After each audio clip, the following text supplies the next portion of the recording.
BoDean 52, how are you, folks? Oh, Buster. Okay, we got to stop with Buster. Sorry, folks. I know this isn't the intro, but Buster is more popular than I am. So, we're going out for a quick errand, and that's one of the things I want to talk to you about is, do you always have a purpose, or what is your purpose for riding?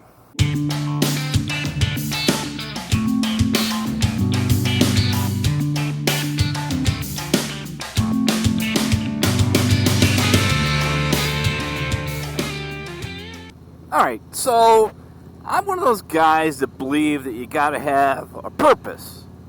You gotta have a reason to do something. You gotta have I don't want to use necessarily the word goal, but what are you about? Right? And that evolves and changes and all that fun stuff. But when it comes to motorcycle riding, a lot of times I do have a purpose. I either want to go out and relax. I want to go to a certain road I haven't been to. I want to go to an event. I want to go on a motorcycle trip. There's a purpose. I want to go, right? I got a place to go. Or sometimes I have a purpose to go ride the motorcycle and just get lost. By the way, this is Duchess, my 2021 Road Glide Limited, if this is your first time to the channel. So normally I have a purpose to ride. And this weekend the weather's been kind of crappy here in Michigan. And I have not rode all weekend. And I know it's supposed to rain here in the next hour, but all of a sudden I got a purpose to go ride as I started feeling drops on me. And I'm like, I'm not going to take the truck. I am going to take the motorcycle. So let me first by telling you the story. So Mrs. BoDean just gets back from the grocery store, and I'm being lazy on a Sunday afternoon, and I said, she says, hey, Rob, who is my son, his meds are in. So, first of all, let me tell you this story. Normally, I do not share a lot of personal stuff, other than with close friends, and I definitely don't do it online. But you guys are my friends now, so I'll share a little bit with you. About 11 weeks ago, 2.5 months ago, my son, who is a grown adult now, I had him when I was like 5. He is 32 years old, and he bought one of those e-bikes. And he was riding on this e-bike, and I guess he was going from like gravel to pavement, and it threw him off the bike, and he broke his right kneecap. To say it was, he doesn't live with us. He lives, about an hour away from us. Called us from the ER. We had to go over there and kind of pick him up, right? And it was bad. Basically, without too much detail, he cut his kneecap in two. So it was probably about 4 or 5 days before he could get in to see a doctor. Just excruciating pain. I can't even start to explain how that week was for us, but mostly for him. You know, you don't want your kid to go through pain. You'd rather have it yourself type deal, and that is for sure in this. But so he went in for his first surgery, and they did the old let's put a couple screws in it type deal, and you should be good to go. And put some screws in it, and they drug them all up and stuff. So needless to say, he moves into our house because he can't really take care of himself, go upstairs or anything like that. It's pretty bad, right? They want him off it. So he stays at our place for about a month, starts with a walker, gets on crutches, starting to put a little weight on it. And I'll speed this up here in a minute. He goes back after a month, and the doctor comes in and says, I got bad news. Bad news is it didn't hold. Your knee's in two again. So we wait a couple more days, go see a new surgeon. New surgeon says, I'm going to try a different technique. Not sure why that didn't work. It's not like he fell or anything like that. That's a whole different story for another topic. So the next surgeon, who is a sports surgeon, does another procedure on it. And so this is surgery number 2, right? He recovers 3 weeks, goes back to the surgeon a week ago, and a different surgeon comes in and says, it didn't work. Your knee's in two again. So needless to say, challenges. Finally, we are going to a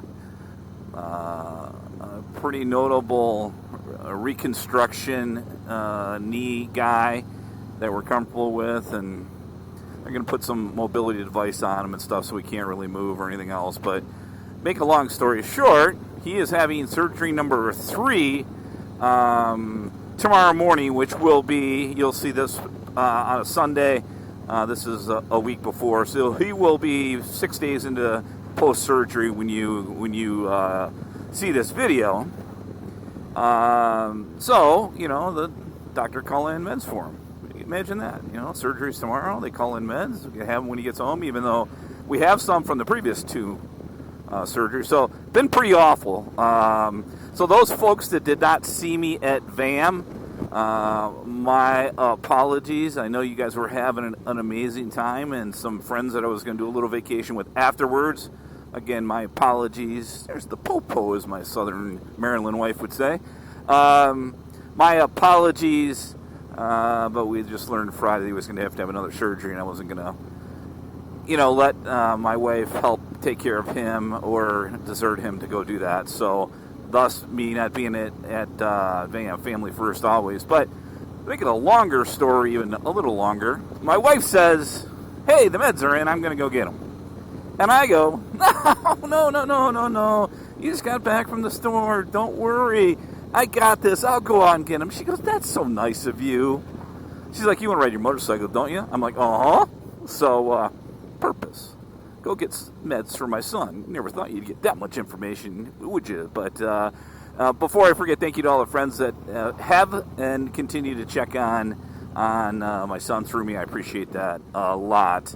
But, it made me think I was coming out as, hey, I'm riding today. I'm not taking some of my favorite roads. I'm going a different place. The view probably isn't very good for you guys, right? You can tell it's almost election time because there's a million different vote for this guy, vote for this guy, vote for this guy or gal out right now. But it's one of those, I just got to get out. It clears the mind. Makes you feel good again. I feel better already. It's like, it was in the middle of Sunday afternoon. I'm like, man, I am super, super lazy today. I know the weather stinks, but come on. Yesterday the weather stunk, and I went out and cleaned up the bikes and redid the garage. Today, man, I'm like, man, I got to get out and ride. I know it's going to pour down rain as soon as I get off the bike and get these meds and have to ride home 30 miles. But, for me, it's some sort of purpose to ride, even though that purpose may be just to get away. And I just wondered, I know a lot of folks ride their motorcycle to work. I am unfortunately not able to do that because I have a bunch of interstate that is under construction. So that would just be, needless to say, pretty miserable for me. So hopefully that will clean up sometime this year.